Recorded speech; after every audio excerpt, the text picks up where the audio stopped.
Man, when it rains, it pours. My truck died. The car died. Everything's dead. A little update with what's going on with my ridiculously annoying life. That van, I am not messing with. I put a IDM in it just to see if it would start. It did not. It's not getting fuel. Probably the lift pump. It's already sold for what I paid for it. Not messing with it. My truck died a couple of weeks ago. About 2 hours later, the transmission went out in the Ford Escape.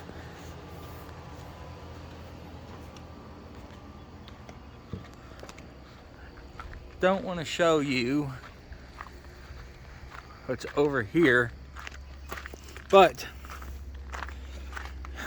Jackson got like a 93 Dodge Dakota to replace the car because he was driving it. He hates the orange. I kind of like it.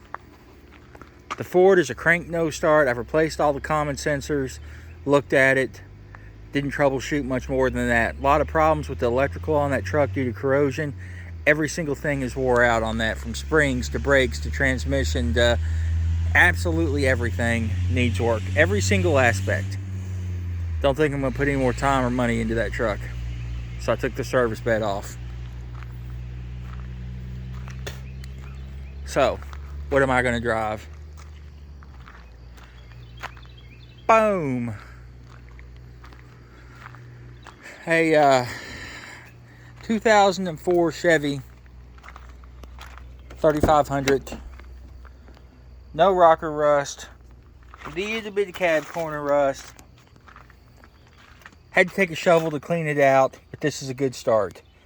I spent, well, not counting the last 3 years. Prior to the last 3 years, this was a rental truck, and the friend I got it off of, actually, the records, I guess, showed that like it got serviced every time it came back from rental. Ran up and down the East Coast, so a lot of highway miles, I'm assuming. Not a hole one drilled in the dash. No brake box controller installed. No gooseneck ball, so the truck has not been abused. It's got some rust though, not gonna lie. He said he was driving, hood blew open on him, or it actually rusted out. Which is weird. The cab's decently fine, 99% fine, and this is the hood rust out. Crazy.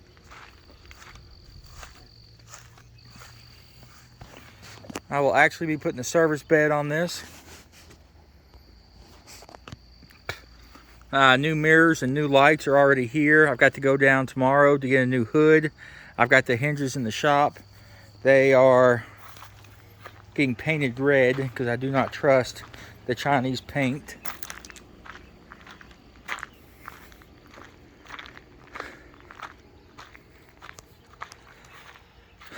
Garden is running way behind. I've got the corn and the beans planted. Tomatoes will go in tomorrow. I'm actually going to do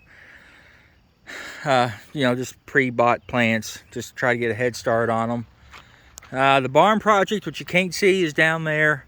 I am, for now, done with messing with that. I'm going to clean it out a little bit more so I can use it for storage and in case I need to work on something while it's raining. But I don't have the money because I do have to have a little truck payment for this. So I don't have the money to put into that. Because where I was making the fuel, it was free. This is a gas truck, and the 6.0, while a great motor, from every single person I've talked to that owns one, apparently they're thirsty. So I got to think about that. Once I get the service bed swapped over this weekend, all this crap is all getting thrown away. I'm tired of looking at the mess. Meanwhile, all that was going, my sister gave me this coupe. You can see the old versus new. I did a little fixie up, changed the design of it a little bit. By the way, my brother-in-law built this, who was not overly handy. This was his first project he built. Very impressed with it. He did one heck of a job.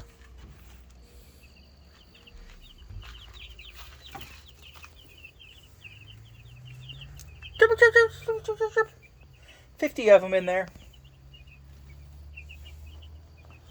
They are meat birds. They should be ready in about 6 to 8 weeks.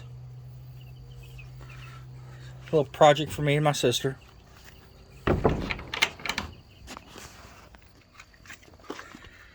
So that's kind of what I'm up to, in the process of doing complete vehicle changes for Jackson and me, cleaning up out here because I'm tired of the mess.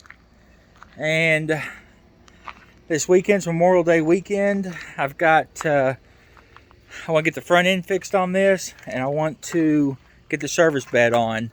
I do still want to do some side work with the RV electrical repair and maybe getting into some agricultural stuff. If you noticed the last couple videos, I've done a tractor and a little bit with a hay baler and some things like that. There's just nobody around here to work on them. And it seems like every time I get a call for something like that, you know, it's in Lexington or the far side of Lexington, which means I have to come all the way back home to get my stuff, then go back, and it's, you know, 2 hours round trip by the time it's all said and done. I think I only had the service box on maybe 2 weeks from, you know, the time I put it on to the time that the truck died of the Ford, and I actually really enjoyed it. It makes you lazy having whatever you want just handy, you know, being out and about. It's like, oh, I need whatever, no problem, I got you covered. So like I say, just want to do a little update of what I got going on, kind of a project change atmosphere, and I'm getting tired of piddling. So I'm gonna get everything cleaned up, kind of do a little reset with life here, try to get some of this stuff straightened back up, and then go from there. But just want to do a little update, kind of wrap up or finish, or maybe explain, or at least let you know what's going on with some of my projects. You guys be good and be safe, and we'll catch you next time.